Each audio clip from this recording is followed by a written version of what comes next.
High বন্ধুরা, আবার তোমাদের সাথে চলে এলাম ভিডিও নিয়ে। কি করব বলো, এই যে আসল বিয়ে বাসি বিয়ে দেখলে এখন দেখবো বধূ বরণ। তো তোমাদের একটু কথা দিয়েছিলাম আমি তোমাদের সাথে ইন্টারেস্টিং ভিডিও শেয়ার করব। তো এই যে এখন দেখো একে একে বাড়ির সবাই বড়রা মানে ছোটদের মানে ভাই আর ভাই বউকে বরণ করে নিবে। এদিকে আমার ননদ বরণ করে নিচ্ছে, মাও বরণ করে নিয়েছে। সম্পূর্ণ ভিডিওটা আমি তুলতে পারিনি, তার মধ্যে বিয়ের এদিকে রিচুয়ালস ছিল, ওগুলো কী কী নিয়ম ছিল ওগুলো করতে আমি ব্যস্ত ছিলাম। এদিকে খুব নাচানাচি করতেও ব্যস্ত হয়ে গেছিলাম। আর এদিকে বউ মিষ্টি খেতে খেতে মুখ ওর মানে ফিরে গেছে। এদিকে কাকিমুনিও ওকে বরণ করে নিচ্ছে। আর মা তো প্রথমে বরণ করেছে আইস দিয়ে আর কানে মধু দিয়ে। এই দেখো আমার ননদের বর কি সুন্দর ডান্স করছে সবাই মিলে।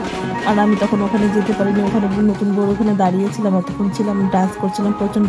আর বাজনা বলার অনেকক্ষণ ধরে বাজিয়েছি বলার বাইরে। রাত্রে যে আমরা খাওয়া দাওয়া শেষ করেছি তার আগে ওরা বাজনাটা বন্ধ করেছে। তো মানে সবাই দারুণ ডান্স করেছে, মানে ডান্স করতে করতে কেউ হরান হয়নি, মানে এত ডান্স করেছে কারো মনে মনে ভরেনি। এদিকে বোনরা সবাই বাড়ির সবাই প্রত্যেকে ডান্স করেছে, আমার দেওর ওরা, ভাইয়ের বন্ধু ওরা, এদিকে দিদি ভাই ওরা সবাই ডান্স করছে। কি যে আনন্দ ছিল, মানে এটাই আমাদের বাড়ি লাস্ট বিয়ে ছিল, তো সবাই একদম তুমুল ডান্স করেছে। মানে একজন নেচে যাচ্ছে, বাজনা বন্ধ করতে চাইছেই না, আরেকজন চলে আসছে, এইভাবে চলছে নাচানাচি। তারপরে এদিকে দেখো এই যে নাচছে, কখনো নাচতে নাচতে হরানি হয় না, এত নাচতে পারে মানে কি বলবো, এর নাচা মানে শেষই হয় না। তারপরে এই যে এদিকে আমার ননদ বরণ করে নিচ্ছে ভাই আর ভাইগুলোকে। আর আমার ভিডিওটি ভালো লাগে লাইক কমেন্ট শেয়ার, আমার চ্যানেলকে সাবস্ক্রাইব করে দিয়ে পাশে থেকে সাথে টাটা বলতে।